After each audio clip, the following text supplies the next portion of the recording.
अस्सलाम वालेकुम students. Lecture 14 के साथ आगाज़ करते हैं। इस लेक्चर में हम असाइनमेंट के बारे में बात करेंगे। जितने भी 25 क्वेश्चन मैंने आपको असाइनमेंट में दिए हैं, या तो उसके किसी पार्ट का सॉल्यूशन होगा, किसी एक पार्ट का, या उसके बारे में कोई हिंट्स होंगे जिनको देखते हुए आप उसको सॉल्व कर सकते हैं। तो इस लेक्चर को शुरू करते हैं। सबसे पहले आपके पास क्वेश्चन नंबर 1 था, उसमें आपके पास था कि जी अगर पी एंड क्यू प्रोपोजिशन है और आपको जो है वो प्रोपोजिशन की डेफिनेशन दी गई है। फॉर एग्जांपल इस क्वेश्चन में आपको ये बताया गया है कि पी जो है वो इस चीज को रिप्रेजेंट करता है कि इलेक्शन इज डिसाइडेड, और क्यू जो है वो इस चीज को रिप्रेजेंट करता है कि the votes have been counted. तो डिफरेंट आपको पास एक्सप्रेशन दिए गए हैं, उनको आपने इंग्लिश में ट्रांसलेट करना है। तो नॉट क्यू के बारे में आप कह सकते हैं कि नॉट क्यू का मतलब ये होगा the votes have not been counted. उसके बाद यहाँ पे डिसजंक्शन है, तो डिसजंक्शन के लिए आपने और लगा दिया, और उसके बाद आपने कहा जी कि इलेक्शन इज नॉट डिसाइडेड। ये किसके लिए है? ये नॉट पी के लिए है। और ये एंड जो है ये इस कंजंक्शन के लिए है। उसके बाद क्यू के लिए आपके पास आएगा वोट्स हैव बीन काउंटेड। तो इसी तरह इसी चीज को देखते हुए आप जो इसके बाकी पार्ट्स हैं उनका भी इंग्लिश के अंदर ट्रांसलेशन जो है वो कर सकते हैं। क्वेश्चन नंबर 2 में था कि आपके पास जो है वो डिफरेंट स्टेटमेंट्स दी गई थी। कोई जो थी statement P only if Q के जो स्टाइल में दी गई है, क्यू कोई स्टेटमेंट ऐसी है जो पी अनलेस क्यू के स्टाइल में दी गई। तो उसमें से मैंने दो स्टेटमेंट जो है वो चूज की हैं, जो मैं आपको ट्रांसलेट करके दूंगा। पहली स्टेटमेंट ये है कि your guarantee is good only if you bought your CD player less than 90 days ago. तो इसके बारे में आप ये देख सकते हैं कि ये ओनली इफ की फॉर्म है। यहाँ पे ओनली इफ आ रहा है, तो ओनली इफ कब आता है? जब आपके पास पी और उसके बाद ओनली इफ क्यू हो।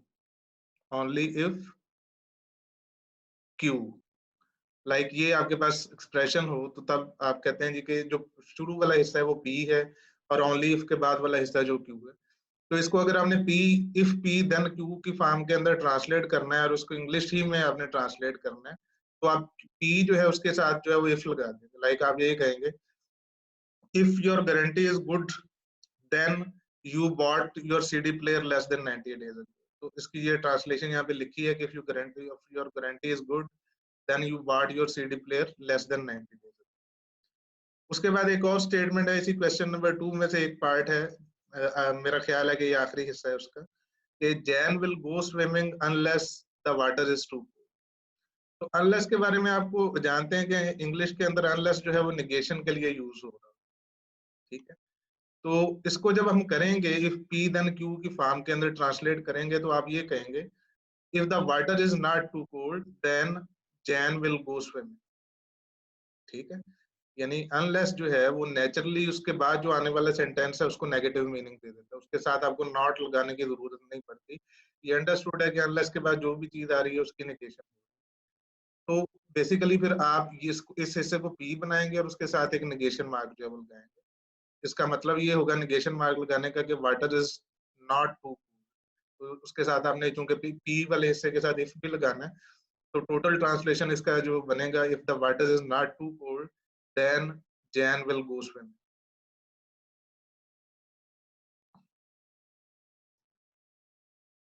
क्वेश्चन नंबर 3 है। क्वेश्चन नंबर 3 में आपको ये कहा गया है कि आपको इंग्लिश में जो कुछ स्टेटमेंट दी गई हैं, और आपसे ये कहा गया है कि इंग्लिश में ही आपने उसका इनवर्स लिखना है, उसका कन्वर्स लिखना है और उसका कॉन्ट्रापोजिट। तो एक पार्ट मैंने यहाँ से चूज किया, when I stay up late it is necessary that I sleep until noon. तो फ्रेज जो है वो किस फॉर्म में है? Q is necessary for P, यानी जो दूसरा हिस्सा है वो पी है, it is necessary that I sleep until noon. तो ये वाला हिस्सा जो है ये पी को रिप्रेजेंट कर रहा है, और ये जो पहले वाला हिस्सा है ये आपके पास क्यू को रिप्रेजेंट कर रहा है। इनवर्स में क्या होता है कि आप पी और क्यू दोनों के साथ जो है वो निगेशन लगा देते हैं। तो इसका जो इनवर्स होगा वो ये होगा कि क्यू शुरू में था, तो उसको आपने कहा कि when I do not stay up late, और उसको भी आपने निगेट कर दिया, it is not necessary that I sleep until. तो इसको भी आपने निगेट कर दिया, यानी आपने पी और क्यू दोनों को निगेट कर दिया, लेकिन उनकी जो पोजीशन है उनकी जगह नहीं बदली। जब आपने कन्वर्स करना है तो कन्वर्स जो है वो क्यू इम्प्लाइज पी की फॉर्म में आएगा, यानी पी और क्यू की आप जगह चेंज कर देंगे लेकिन नेगेशन नहीं लगाएंगे। तो इसका जो ये वाला जो सेंटेंस था इसका कन्वर्स ये होगा व्हेन आई स्लीप अंटिल नून, यानी जो आपका दूसरे वाला हिस्सा था उसको आप पहले लें, और it is necessary that I stay up late. ठीक है, यानी आपने दोनों की जगह जो है वो स्विच कर दी है लेकिन नेगेशन किसी के साथ नहीं है। और फाइनली कॉन्ट्रापॉजिटिव में आप ये दोनों काम करते हैं कि पी की जगह पे क्यू को ले आते हैं और क्यू की जगह पे पी को ले आते हैं, और दोनों के साथ आप नेगेशन जो है वो भी अटैच कर देते हैं। तो इसका जो कॉन्ट्रापॉजिटिव होगा वो ये होगा कि when I do not sleep until noon, it is not necessary that I stay up late. ठीक है, तो इस तरह से आप जो बाकी सेंटेंसेस हैं उनका भी इनवर्स, कन्वर्स और कॉन्ट्रापॉजिटिव जो है वो बना सकते हैं। क्वेश्चन नंबर 4 में आपके पास डिफरेंट प्रोपोजिशंस थी, उनका आपने ट्रुथ टेबल बनाना था। तो मैंने एक इसमें से चूज की है जिसका ट्रुथ टेबल काफी बड़ा बनता है, तो इसको मैंने चूज करके इसका ट्रुथ टेबल आपके लिए बना दिया। तो इसमें ट्रुथ टेबल में कितनी एंट्रीज होंगी उसको देखने के लिए आपको ये देखना पड़ेगा कि आपके पास एटॉमिक प्रोपोजिशंस कितनी है। तो आपके पास P है, आपके पास Q है और आपके पास R है। तो 2⁻³ आपके पास जो है वो एंट्रीज बनेगी आपके पास ट्रुथ टेबल। और वो एंट्रीज इसी तरह है, पहले तीनों ट्रू होंगे, फिर ट्रू ट्रू फॉल्स होगा, फिर ट्रू फॉल्स ट्रू होगा, और इसी तरह बाकी एंट्रीज जो है उनको भी आप पूरा करेंगे। तो नॉट P डबल इम्प्लाइज या not P if and only if not Q जो है ये कब ट्रू होगा? ये ट्रू होगा जब नॉट P और नॉट Q दोनों ट्रू हो या दोनों फॉल्स हो। तो इस लाइन में आप ये देखते हैं कि नॉट P भी फॉल्स होगा, P ट्रू है नॉट P फॉल्स होगा, Q ट्रू है नॉट Q फॉल्स होगा। तो दोनों फॉल्स से आपने यहाँ पे ट्रू लिख दिया। यही सिचुएशन यहाँ पे भी है कि दोनों फॉल्स होंगे, आपने यहाँ पे ट्रू लिख दिया। यहाँ पे नॉट P फॉल्स हो जाएगा, नॉट Q ट्रू हो जाएगा, इसको आपने फॉल्स लिख दिया। यानी जहाँ पे उनकी ट्रूथ वैल्यू डिफरेंट है, लाइक यहाँ पे डिफरेंट है, यहाँ पे डिफरेंट है, जहाँ पे भी डिफरेंट होगी वहां पे आप जो है वो डबल इम्प्लीकेशन को फॉल्स करते जाएंगे। यहाँ पे फॉल्स किया, यहाँ पे फॉल्स किया, यहाँ पे फॉल्स किया। यहाँ पे फिर आप ये देख रहे हैं कि P और Q की जो ट्रूथ वैल्यूज है सेम है। अगर P और Q की ट्रूथ वैल्यूज सेम है तो नॉट P और नॉट Q की भी ट्रूथ वैल्यूज सेम होंगी। तो यहाँ पे भी सेम है, तो इन दोनों जगह पे आपने इसको ट्रू कर दिया। उसके बाद दूसरा हिस्सा था कि आपके पास Q डबल इम्प्लाइज R या Q if and only if R। तो यहाँ पे आप ये देख रहे हैं कि Q और R दोनों ट्रू है, तो आपने इसको ट्रू कर दिया। यहाँ पे एक ट्रू है एक फॉल्स है, इसको आपने फॉल्स कर दिया। इसी तरह से बाकी जो आपने इस कॉलम की जो एंट्रीज हैं उसको आपने पूरा कर। और फाइनली आपने ये वाला कॉलम जो है वो बनाना है, तो उसपे आपने सिंपली ये देखना है कि इन दोनों के का डबल इम्प्लीकेशन है। यानी आपका जो कॉलम 4 और 5 है इसका डबल इम्प्लीकेशन जो है वो आपका ये वाला कॉलम है, 6th कॉलम। तो इसमें आप ये देखेंगे कि जहां पे ये दोनों की ट्रूथ वैल्यू सेम है वहां पे ट्रू होगा, जहां पे इनकी ट्रूथ वैल्यू डिफरेंट है वहां पे ये फॉल्स हो जाएगा। लाइक पहली रो में ये ट्रू हो गया, दूसरी रो में ये फॉल्स हो जाएगा, तीसरी रो में ये फिर ट्रू हो जाएगा, चौथी रो में फॉल्स हो जाएगा, पांचवी में भी फॉल्स रहेगा, और छठी रो में ट्रू हो जाएगा क्योंकि दोनों फॉल्स हैं। इसी तरह सातवीं रो में ट्रू फॉल्स डिफरेंट है तो फॉल्स हो जाएगा, और आखिरी में दोनों ट्रू हैं तो ये ट्रू हो। इसी तरह से आप जो है वो देख के बाकी ट्रूथ टेबल्स भी बना सकते हैं। उसके बाद क्वेश्चन नंबर 5 है। क्वेश्चन नंबर 5 के बारे में हमने डिस्कशन की थी लेक्चर 9 में। उसमें सिर्फ उसमें और इसमें फर्क ये है कि उसमें हमने 4 स्टेटमेंट्स की बजाय ये जो लिस्ट थी उसको कहा था जी कि लिस्ट में जो है वो 100 स्टेटमेंट्स। तो अगर आप 100 की बजाय 4 स्टेटमेंट पे आएंगे तो आपका जो सोल्यूशन होगा वो इजी होगा। इसको मैं दोबारा थोड़ा सा ब्रीफ कर देता हूँ कि आपकी जो 4 स्टेटमेंट की लिस्ट है वो इस तरह से नजर आ रही है कि पहली स्टेटमेंट ये कह रही है कि exactly one of the statement in this list are found. और लिस्ट क्या है? ये सारी लिस्ट। ठीक है, ये आपके पास 4 स्टेटमेंट की लिस्ट है। पहली स्टेटमेंट ये कह रही है कि exactly one of the statement in this list are false. दूसरी स्टेटमेंट ये कह रही है exactly two of the statement in this list are false. तीसरी ये कह रही है कि इनमें इस लिस्ट में से 3 स्टेटमेंट जो है वो फॉल्स है। चौथी ये कह रही है कि जो 4 की 4 हैं वो सारी फॉल्स। अब आपने ये देखना है कि क्या इन चारों में से क्या कोई दो स्टेटमेंट या दो से ज्यादा स्टेटमेंट जो है एक टाइम के ऊपर ट्रू हो सकती हैं या नहीं। लाइक अगर आप ये कहें कि क्या पहली और दूसरी स्टेटमेंट जो है वो ट्रू हो सकती है एट द सेम टाइम। पहली ये कह रही है कि एक फॉल्स है, दूसरी ये कह रही है कि एग्जैक्टली टू फॉल्स है। तो ये सारी स्टेटमेंट्स जो है ये आपस में कंट्राडिक्टरी है, यानी इनमें से कोई एक ही ट्रू हो सकती है। तो आपका जो इस पार्ट के अंदर जो आपने ढूंढना है वो ये ढूंढना है कि इनमें से कौन सी स्टेटमेंट जो है वो ट्रू है। यानी ये एक हिस्सा मैंने आपको बता दिया कि इन चारों में से कोई एक ही ट्रू हो सकती है। आपको ये देखना है कि कौन सी ट्रू होगी, तो आपके पास कंट्राडिक्शन नहीं आएगा, बल्कि बाकी जो स्टेटमेंट है वो उसके साथ कंसिस्टेंट रहेगा। इसी तरह इसका जो पार्ट बी है उसमें सिर्फ हुआ ये है कि आपके पास जो लिस्ट है उसमें वही चार स्टेटमेंट हैं, लेकिन यहाँ पे एग्जैक्टली के वर्ड को आपने रिप्लेस कर दिया एटलीस्ट के साथ। अब एटलीस्ट के साथ जब रिप्लेस किया है तो उससे फर्क ये पड़ेगा कि आपके पास अगर फॉर एग्जांपल आपको ये पता लग जाए कि आपकी थर्ड स्टेटमेंट जो ट्रू है, तो इसका मतलब ये है कि आपकी सेकंड स्टेटमेंट भी ट्रू होगी और आपकी जो फर्स्ट स्टेटमेंट है वो भी ट्रू। अगर आपको ये पता चल जाए कि आपकी फोर्थ स्टेटमेंट ट्रू है, तो इसका मतलब ये है कि आपकी सारी की सारी स्टेटमेंट। तो इसमें से आपने वो लार्जेस्ट वैल्यू जो है वो लार्जेस्ट नंबर, लार्जेस्ट जो आपकी स्टेटमेंट नंबर है वो ढूंढना जो कि ट्रू है। उससे पीछे वाली जो है वो भी सारी ट्रू होंगे, उससे आगे वाली जो होंगी वो सारी फॉल्स।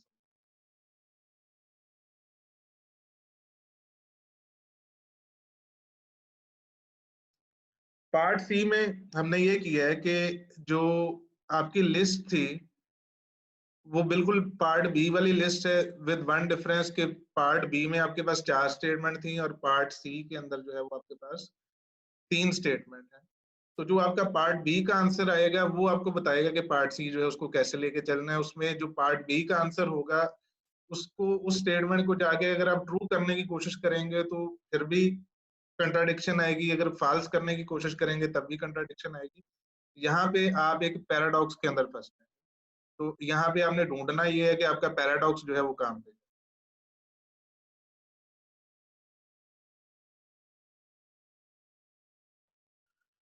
उसके बाद क्वेश्चन नंबर 6 और 7 के लिए लेक्चर 9 में मैंने इसको डिटेल के साथ एड्रेस किया है, जो नाइट्स एंड नेव्स वाले क्वेश्चन हैं।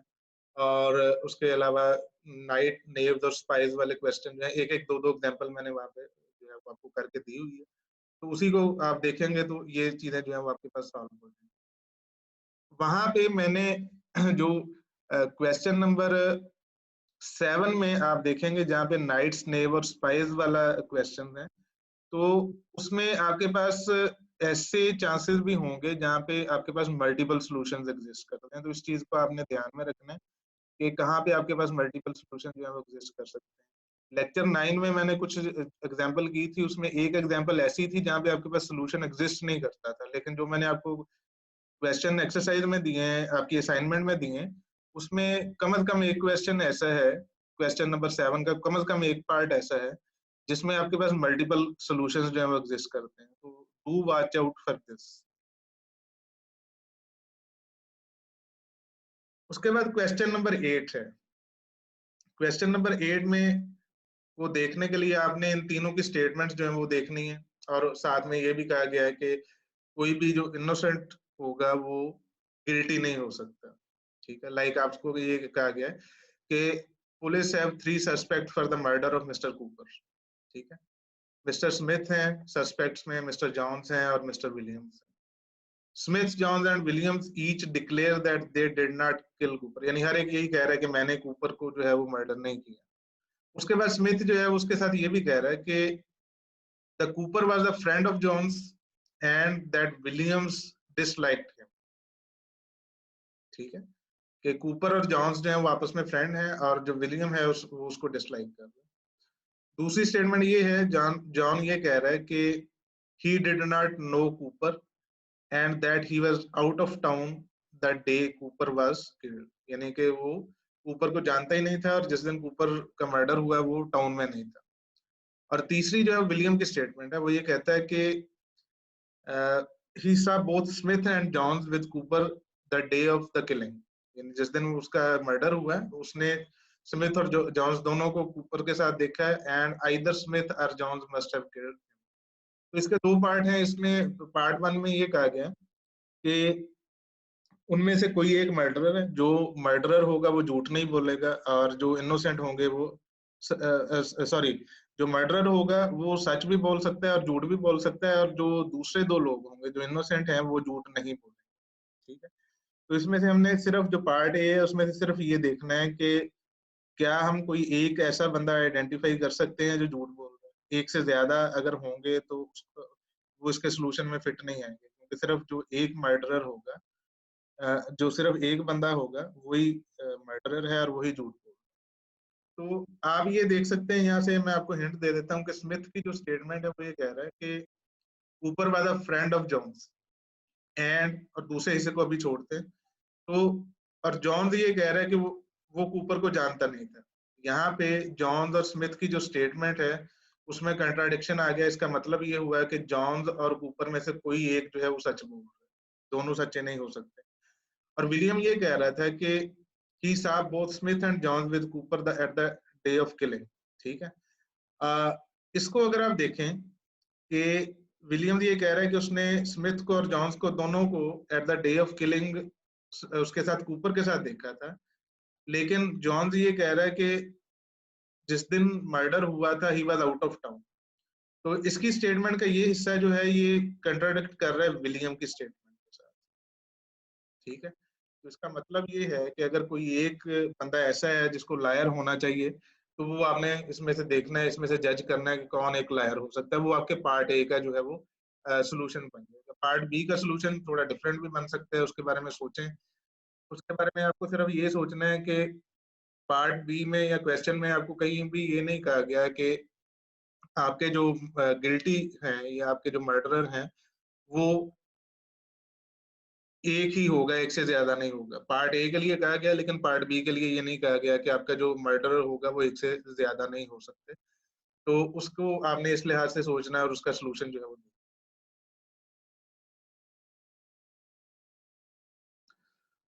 उसके बाद क्वेश्चन नंबर 9 है। क्वेश्चन नंबर 9 में आपके पास डिफरेंट प्रोपोजिशंस हैं, और उन प्रोपोजिशन के साथ आपको ये कहा गया है कि इसको आपने प्रूव करना कि ये टार्टालोजी है। और टार्टालोजी को प्रूव करने के लिए सिंपली आपने ये करना है कि आप उनका ट्रूथ टेबल बनाएंगे, और ट्रूथ टेबल की हर एक रो अगर ट्रू आएगी तो आप उसको कहेंगे कि ये टाइटोलॉजी है। तो ट्रूथ टेबल हमने पहले बना के देखा हुआ है, तो उसके ट्रूथ टेबल आप खुद से बना लें। ये सारे होपफुली जो भी टाइटोलॉजी होगी उसके ट्रूथ टेबल की आखिरी जो कॉलम है, जो रिजल्टेंट कॉलम है, वो आपके पास हमेशा ट्रू है।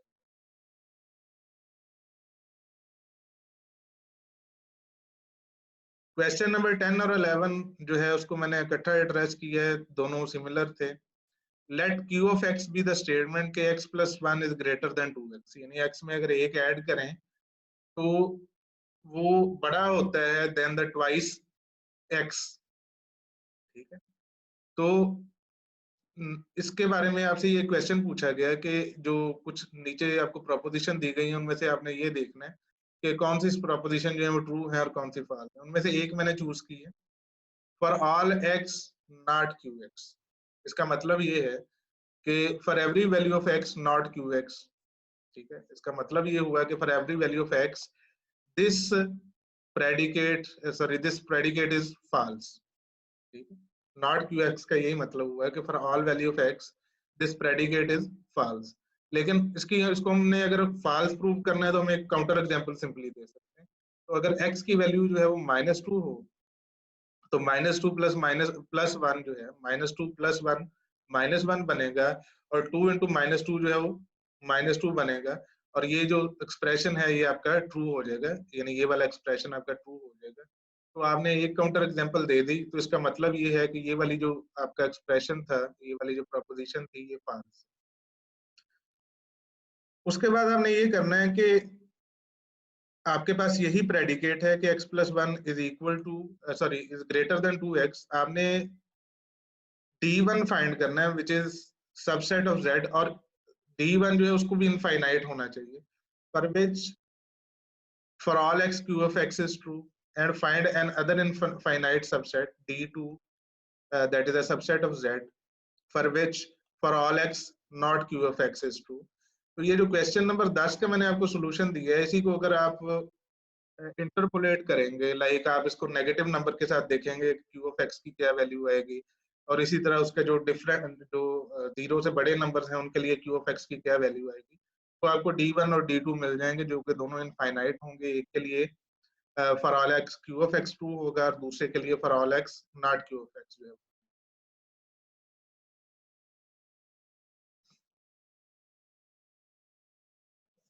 उसके बाद क्वेश्चन नंबर 12 है। क्वेश्चन नंबर 12 में आपसे ये पूछा गया है कि कुछ स्टेटमेंट है, उनकी ट्रूथ वैल्यू आपने फाइंड करनी है, और डोमेन जो है वो आपकी इंटीजर्स की है। तो आपसे ये पूछा गया है कि for all value of n, यानी for every integer 3n is less than or equal to 4। तो इसकी हम काउंटर एग्जांपल जो है वो दे दी कि जब n की वैल्यू -1 होगी या any negative integer for that matter, तो आपका 3n जो है वो लेस देन और इक्वल टू 4n नहीं होगा, बल्कि वो उससे बड़ा होगा। लाइक यहाँ पे अगर n जो है -1 है, तो -3 जो है इट इज ग्रेटर देन -4। तो इसका मतलब ये है कि एक इंटीजर वैल्यू ऐसी है जिसके लिए ये प्रोपोजिशन होल्ड नहीं करती, तो हमने उसकी काउंटर एग्जांपल उसको बना के हम इसको कह सकते हैं कि ये जो एक्सप्रेशन है ये फॉल्स। उसके बाद हमने ये क्वेश्चन नंबर 13 में ये देखना है कि determine the truth value of each of the statement. तो काफी स्टेटमेंट है, उनमें से एक मैंने चूज की है। इसमें ये ध्यान रखिएगा कि ये वाला जो क्वेश्चन नंबर 13 है, इसमें आपकी डोमेन जो है वो रियल नंबर, ठीक है। आपकी डोमेन जो है वो रियल नंबर है। रियल नंबर में अगर आपसे ये कहा जाए कि there exist some real number x such that x raised power 4 is less than x raised power 2, तो क्या उसको आपने देखना है कि ये ट्रू है या फोर है, फॉल्स है, सॉरी। तो अगर हम x की वैल्यू जो है वो 0.5 ले लेते हैं तो ये ट्रू हो जाएगा। इनफैक्ट अगर आप 0 से 1 के दरमियान कोई भी रियल नंबर लें, 0 से 1 के दरमियान, यानी 0 उसमें इंक्लूडेड नहीं है, 0 से बड़े और 1 से छोटे, और 0 भी इसमें इंक्लूडेड नहीं है और 1 भी इंक्लूडेड नहीं है, उसके दरमियान के बाकी जितने भी नंबर हैं उनको अगर आप लें, उनकी पावर जिस तरह आप बढ़ाते जाएंगे उसकी वैल्यू जो है वो कम होती है। इसी तरह 0.5 जो है वो भी 0 और 1 के दरमियान लाई कर रहा है।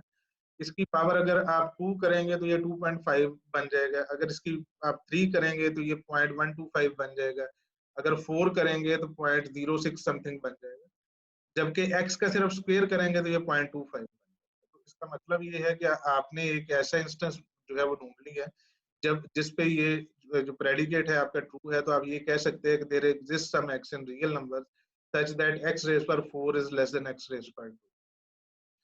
लेकिन अगर रियल नंबर को डोमेन में से निकाल के यहाँ पे इंटीजर जो है वो लिख दिया जाए, तो फिर उसके बारे में भी आप सोचिएगा कि उसके उस केस में आपका सोल्यूशन जो है वो क्या बनेगा।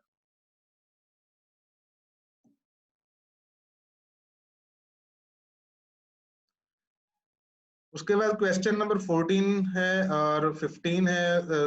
उसमें जो 14 है उसमें ये आपको बताया गया कि आपके पास एक prepositional function p of x है और उसकी जो डोमेन है that consist of this set, जिसमें 0 है, 1 है, 2 है, 3 और 4 है।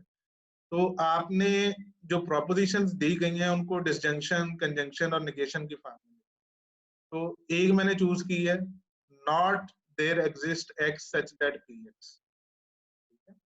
नॉट यानी नेगेशन जो है वो आपके क्वांटिफायर से भी बाहर, नॉट एग्जिस्ट x px। तो इसको जब आप करेंगे तो आप नेगेशन को उसी तरह से बाहर में रख लेंगे, और आपको पता है कि एग्जिस्टेंशियल क्वांटिफायर को किस तरह सॉल्व करते हैं, उसको आप सॉल्व करते हैं यूजिंग डिसजंक्शंस, ठीक है, डिसजंक्शन के साथ सॉल्व करते हैं।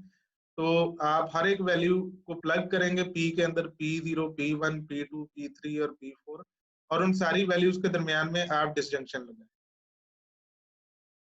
और उसके बाद आप क्या कर सकते हैं, उसके बाद आप इसको थोड़ा सा सिंप्लीफाई इस तरह से कर सकते हैं कि ये नेगेशन जो है ये अंदर जाएगा, तो डिमॉर्गन लॉ के तहत आपका नेगेशन जो है वो प्रेडिकेट्स के साथ इटसेल्फ आ जाएगा, और जो आपके डिसजंक्शन थी वो किसमें कन्वर्ट हो जाएगी, वो कंजंक्शन के अंदर कन्वर्ट, ठीक है। तो इसी तरह ये क्वेश्चन नंबर 5 जो है बिल्कुल सिमिलर है, उसमें सिर्फ आपकी जो डोमेन है वो चेंज की गई है। ऊपर वाला जो क्वेश्चन था उसमें डोमेन आपकी थी 0 1 2 3 4 और इसमें डोमेन है -2 -1 0 1 और 2। बाकी ये दोनों क्वेश्चन जो है वो बिल्कुल सेम।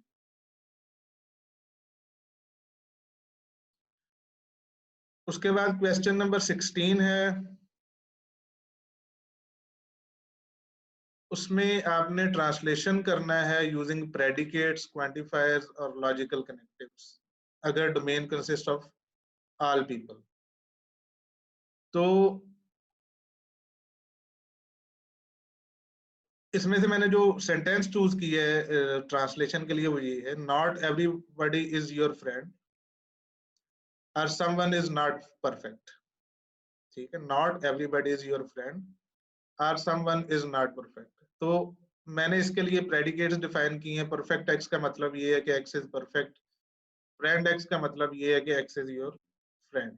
तो इसकी जो ट्रांसलेशन होगी वो ये होगी कि not for all X friend of x or there is some Y such that के नॉट परफेक्ट वाई। ठीक है, यहाँ पे एक चीज जो है उसको देखिएगा जरा कि यहाँ पे नेगेशन जो साइन है ये मैंने क्वांटिफायर से बाहर, उसकी वजह ये है कि एवरीबॉडी से पहले यहाँ पे नॉट लगा। ठीक है, तो जब नॉट जो है वो आपके पास समवन से एवरीवन से पहले या एवरीबॉडी से पहले लगा हुआ होगा, तो उसका मतलब ये होगा कि आपका नेगेशन जो है वो क्वांटिफायर से पहले आएगा, यूनिवर्सल क्वांटिफायर से। इसी तरह अगर नॉट समवन होगा तो आपके पास एग्जिस्टेंशियल क्वांटिफायर से पहले जो है नेगेशन है।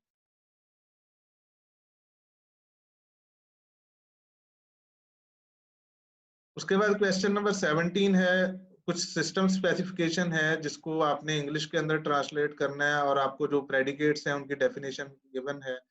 लाइक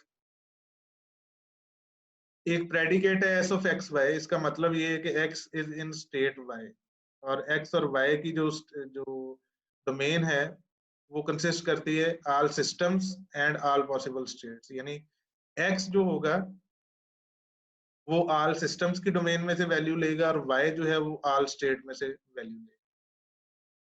तो ये वाला जो आपका प्रेडिकेट है इसको हमने ट्रांसलेट करना है for all X not S x working. ठीक है, यानी एक्स जो है उसको वैल्यू मिल रही है क्वांटिफायर से और जो y है उसके लिए हमने एक कांस्टेंट वैल्यू यहाँ पे प्लग कर। तो इसका मतलब ये होगा कि all systems are not in working state. ठीक है, all systems are not in working state, तो ये इसका ट्रांसलेशन होगा।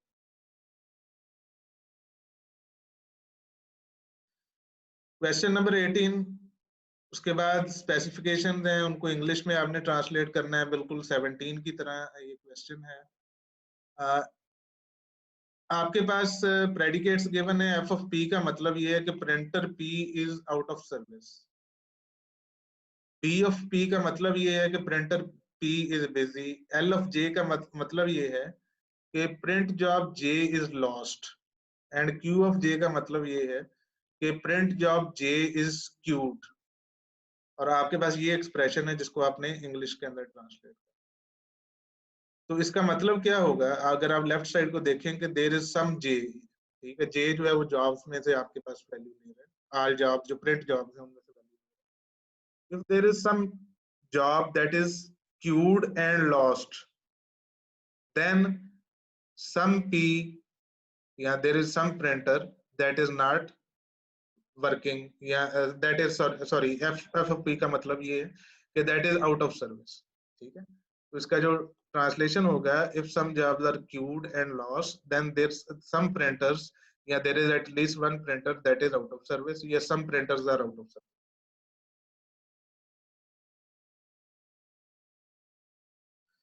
क्वेश्चन नंबर 19 है, अब की दफा जो है वो आपको जो सिस्टम स्पेसिफिकेशंस हैं वो इंग्लिश के अंदर दी गई हैं और आपने उसको कनेक्टिव्स के साथ मिला के जो प्रेडिकेट और कनेक्टिव्स के साथ जो है उसको आपने मैथमेटिकल फॉर्म के अंदर लिखना है। तो एक मैंने ये जो स्टेटमेंट ली है वो ये है कि when there is less than 30 megabytes free on the hard disk, यानी जब भी किसी हार्ड डिस्क के ऊपर 30 मेगाबाइट से कम स्पेस रह जाएगी, a warning message is send to all users. Let L of x कि memory is less than 30 MB on hard disk X, यानी एक्स एक हार्ड डिस्क है, उसके ऊपर जो मेमोरी है वो 30 MB से कम रह गई है। और WU ये कहता है कि a warning message is send to the user. तो ट्रांसलेशन ये होगा कि if there is some X L X, यानी कोई ऐसी एक हार्ड डिस्क है जिसकी स्पेस जो है वो 30 MB से कम रहेगी, then a warning message is send to U where U takes its value from the whole domain, यानी सारे यूजर्स को जो है वो मैसेज जो है वो मिल जाएगा। उसके बाद इसी क्वेश्चन का एक पार्ट है कि no directories in the file systems can be opened and no files can be closed when systems errors have been detected। तो system errors have been detected का मतलब ये है कि कुछ सिस्टम एरर्स या एक सिस्टम एरर या एक से ज्यादा सिस्टम एरर्स जो है वो डिटेक्ट हुई है। तो इससे पहले हम प्रेडिकेट जो डिफाइन कर लेते हैं। E of X for example हम कहते हैं कि system error X has been detected. O of D का मतलब ये है कि directory D can be opened. C of F का मतलब ये है कि file F can be closed. तो ट्रांसलेशन ये होगा कि if there is some system error, if there exists some x, e of x का मतलब है कि if there is some system error then no directory can be opened, यानी for all directories not open d, यानी तमाम directory में से कोई भी ओपन नहीं की जा सकती, and for all files not cf, यानी तमाम फाइल्स के लिए ये इफेक्ट है कि उनको क्लोज नहीं किया जा सकता।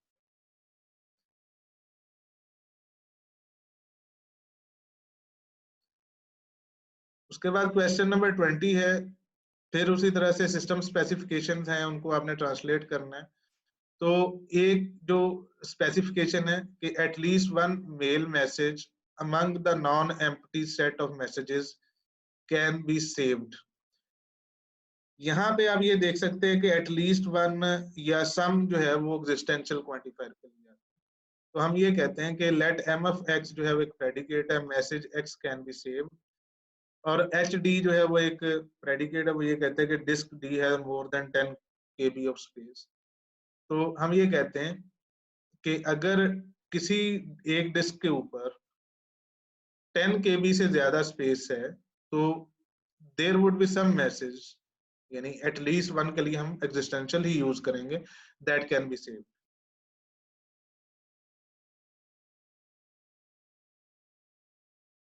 क्वेश्चन नंबर 21 जो है इसके बारे में मैं आपको हिंट्स दूंगा। इसको आपने एक फॉर्म के अंदर जो है वो खुद ही लेके आना है, जो कि बतौर एक आंसर आप प्रेजेंट कर सके। आपके पास ये एक एक्सप्रेशन है और दूसरा एक्सप्रेशन ये वाला है, ठीक है। आपने ये देखना है, डिटरमिन करना है कि ये दोनों इक्वल है या नहीं है। तो इक्वल जब आप प्रूव कर रहे होते हैं तो आपने एक जेनेरिक चीज को लेके चलना होता है और ये बताना होता है कि अगर आपका लेफ्ट साइड जो है वो जब वो ट्रू होगी तो आपकी राइट साइड भी तब ट्रू होगी, और जब आपकी लेफ्ट साइड जो है वो फॉल्स होगी आपकी राइट साइड भी फॉल्स होगी।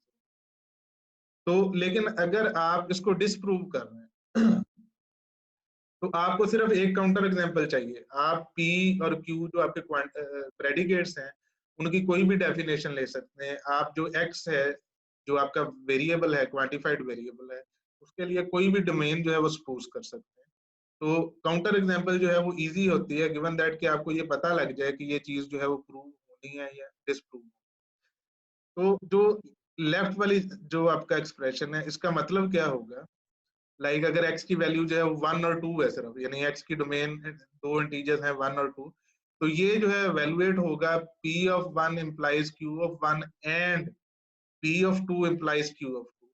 और ये वाली जो राइट साइड है वो किस चीज पे एवेलुएट होगी, p of 1 and p of 2 implies q of 1 and q of 2।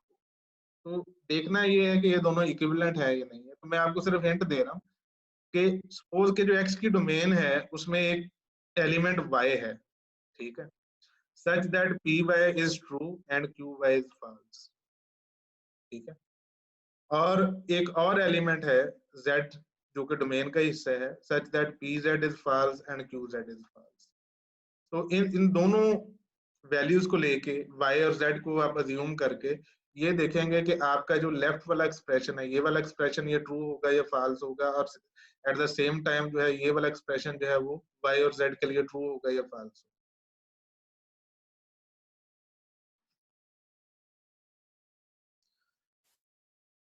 Question 22 उसमें आपने ये शो करना है कि दो एक्सप्रेशन जो है वो इक्विवेलेंट है।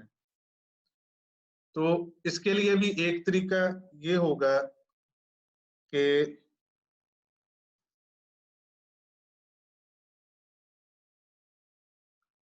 आप लेफ्ट साइड को लें और उसके ऊपर डिफरेंट ऑपरेशन करें और बताएं कि जब ये ट्रू होगा तो आपकी राइट साइड भी ट्रू होनी चाहिए, और जब आपका लेफ्ट साइड जो है वो फाल्स होगा तो आपकी राइट साइड भी फाल्स होगी। दूसरा ये है कि आपको डोमेन जो है वो सपोज कर लें, लाइक आप ये कहते हैं कि एक्स की डोमेन जो है वो 1 2 3 है, तो लेफ्ट हैंड साइड को आप किस तरह से लिखेंगे, ये वाला जो है इसको आप लिखेंगे P of 1 R Q of 1, या आप इसको ये लिखेंगे उसके बाद P of 1 disjunction Q of 1, उसके बाद डिसजंक्शन लिखेंगे, फिर आप लिखेंगे P of 2 disjunction Q of 2, फिर डिसजंक्शन लगाएंगे, फिर P of 3 और Q of 3। अब चूंकि ये सारे एक ही तरह के ऑपरेशन हैं तो आप इसको रीअरेंज भी कर सकते हैं, चूंकि ये कम्यूटेटिव लॉ के तहत जो डिसजंक्शन है उसमें किसी दो की भी डिसजंक्शन पहले कर ली जाए तो उससे कोई फर्क नहीं पड़ेगा। तो जब आपने ये लाइन जो है वो लिख ली है, यानी ये आपने एक्सपैंड कर लिया है, तो उसके बाद आप इसको रीअरेंज कर सकते हैं, लाइक आप पीज को इकट्ठा कर दें और क्यूज को इकट्ठा कर दें और उन दोनों के दरमियान में डिसजंक्शन लगा। तो ये वाला जो पार्ट है इसको आप किस तरह से लिख सकते हैं यूजिंग प्रेडिकेट्स एंड क्वांटिफायर्स, और ये पार्ट को आप किस तरह से लिख सकते हैं यूजिंग प्रेडिकेट्स एंड क्वांटिफायर्स। तो इसी में आपका आंसर। इसको सॉल्व करने का एक दूसरा तरीका भी है जो मैंने अभी कहा कि आप एक जेनेरिक लें कि अगर आपके पास डोमेन, आपके पास लेफ्ट साइड जो है वो ट्रू होगी तो तब क्या होगा, और राइट साइड उस सूरत में कैसी होनी चाहिए, वो ट्रू होनी चाहिए या फॉल्स होनी चाहिए। इसी तरह अगर लेफ्ट साइड फॉल्स है तो क्या राइट साइड ट्रू हो सकती है या उसको भी फॉल्स। तो हम ये कहते हैं कि एक्स की डोमेन जो है वो डी है, और इस डोमेन के लिए आपका some x P of x and sorry or Q of x जो है ये ट्रू। अगर ये एक्सप्रेशन जो है वो किसी एक डोमेन के लिए ट्रू है तो then there must be at least one element, यानी आपके पास उस डोमेन में एक एलिमेंट y एक ऐसा होना चाहिए such that p of y is true or q of y is true, कि ये पेयर जो है यानी p of y disjunction q of y जो है ये किसी एक y के लिए ट्रू होगा, तो तब ही आपका ये पूरे का पूरा एक्सप्रेशन जो है वो ट्रू होगा according to the definition of existential quantity. तो अगर ये ट्रू है तो इन दोनों में से भी एक ट्रू होना चाहिए कि for all x P of x or for all x Q of x, इन दोनों में से भी लाजमन एक ट्रू होना चाहिए। तो अगर इन दोनों को आप और को उसी तरह से डिसजंक्शन की फॉर्म में लिख दें तो ये आपने ये इस तरह से प्रूव कर दिया कि there exist some x P of x or there exist some X Q of x जो है वो भी उस सूरत में ट्रू होगा। तो इसी तरह का एक आर्ग्यूमेंट आप यूज करके जो दूसरा केस है जब आपकी लेफ्ट साइड फॉल्स होगी तो फिर आप देखेंगे कि आपकी राइट साइड जो है वो किस तरह से वो भी फॉल्स के ऊपर ट्रांसलेट होगी। उसके बाद आपके पास क्वेश्चन नंबर 23, 24 और 5 जो है वो बिल्कुल एक जैसे हैं, तो इसमें से मैंने क्वेश्चन नंबर 24 को चूज किया है, उसको हम सॉल्व करते हैं। इसमें एक चीज तो वही है कि आपने ट्रांसलेशन करनी है from English to logical form, और उसके बाद आपने ये देखना है कि आपका कोई एक पार्ट जो है वो बाकी पार्ट से इन्फर किया जा सकता है या नहीं किया जा सकता। तो आपको ये प्रेडिकेट्स जो है वो दिए गए हैं कि पी ऑफ एक्स का मतलब ये है कि X is a baby, Q of X का मतलब ये है कि एक्स इज लॉजिकल, और आर ऑफ एक्स का मतलब ये है कि X is able to manage a crocodile, and S of X का मतलब ये है कि X is despised. Suppose that the domain consist of all people, तो आपने ये करना है कि जो स्टेटमेंट्स आपको नीचे दी गई हैं ए बी सी डी में उनको पहले से ट्रांसलेट करना है। उसके बाद आपने ये देखना है कि जो आपका आखिरी ट्रांसलेशन है यानी आपका जो पार्ट डी है इसकी ट्रांसलेशन इसको आप इन्फर कर सकते हैं यूजिंग ए बी एंड सी। तो पार्ट उसका जो आखिरी पार्ट है जिसमें हमने उसकी इन्फ्लुएंस को प्रूव करना वो हम अभी बाद में देखेंगे, पहले इसकी ट्रांसलेशन को। तो बेबीज आर इलॉजिकल, तो हम ये कहेंगे कि for all x if P x, यानी अगर एक्स जो है वो बेबी है तो एक्स इज इलॉजिकल। इलॉजिकल को हम नॉट क्यू ऑफ एक्स से करते हैं, क्योंकि क्यू ऑफ एक्स जो है वो लॉजिकल के लिए। उसके बाद nobody is डिस्पाइज्ड who can manage a crocodile. इसको हम अगर दूसरे तरीके से लिखना चाहें तो हम यही कह सकते हैं,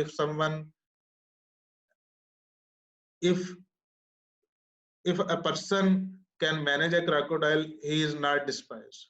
तो ये नोबडी जो है ये फॉर द होलसम के लिए आप यूज करते हैं, एग्जिस्टेंशियल के लिए नहीं बल्कि यूनिवर्सल के लिए आप यूज करते हैं। तो यहाँ पे आप ये कहेंगे कि for all x if R X then not S X. R X का मतलब ये है कि अगर एक्स जो है वो मैनेज कर सकता है क्रोकोडाइल को, then X is not despised. ठीक है, तो इसके साथ हमने एग्जिस्टेंशियल क्वांटिफायर क्यों नहीं लगाया, क्यों इसके साथ हमने यूनिवर्सल क्वांटिफायर लगाया? ये नोबडी जो है ये होलसम क्वांटिफायर के लिए या आपके यूनिवर्सल क्वांटिफायर के लिए यूज। उसके बाद इलॉजिकल पर्संस आर डिस्पाइज, ये भी एक जनरल एक्सप्रेशन है कि जो भी इलॉजिकल होगा वो डिस्पाइज किया जाएगा।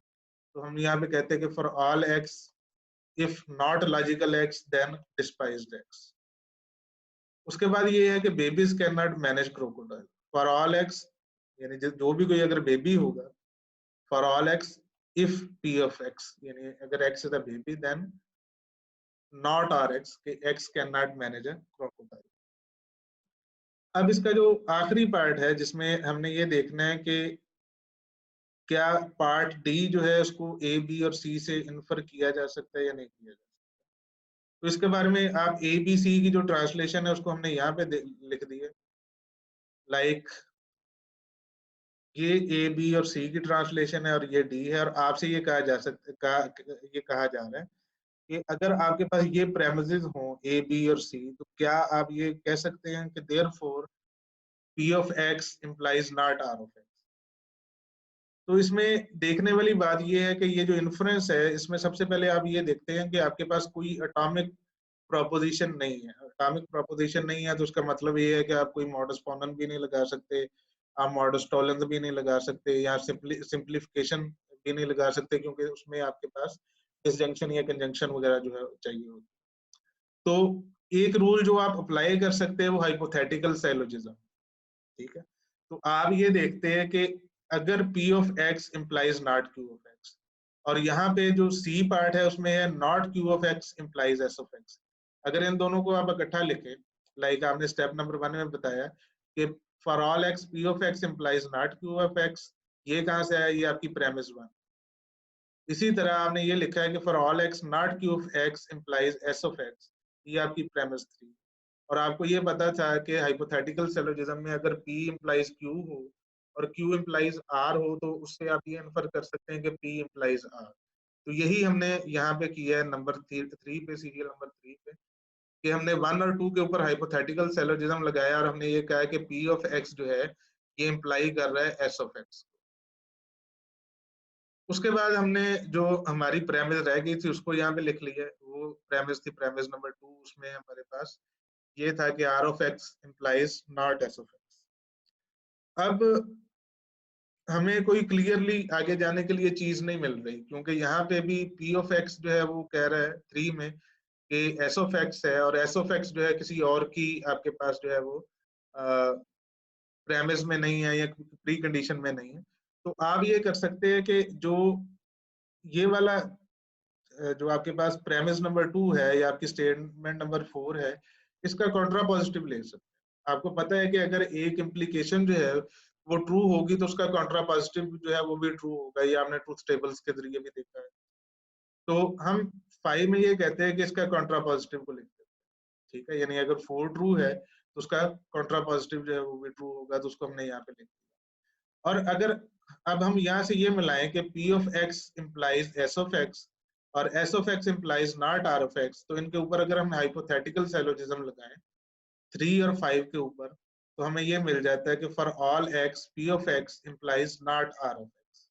तो ये हमने जो है वो प्रूव कर दिया है कि जो ऊपर वाले 3 फैक्ट्स थे ए बी सी, उनको मिला के आप ये इन्फर कर सकते हैं कि for all x P of X implies not R of X.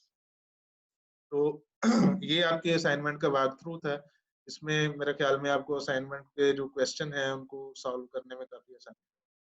तो नेक्स्ट लेक्चर में हम होपफुली दोबारा कंटिन्यू करेंगे सबमिशंस के साथ। अल्लाह हाफिज।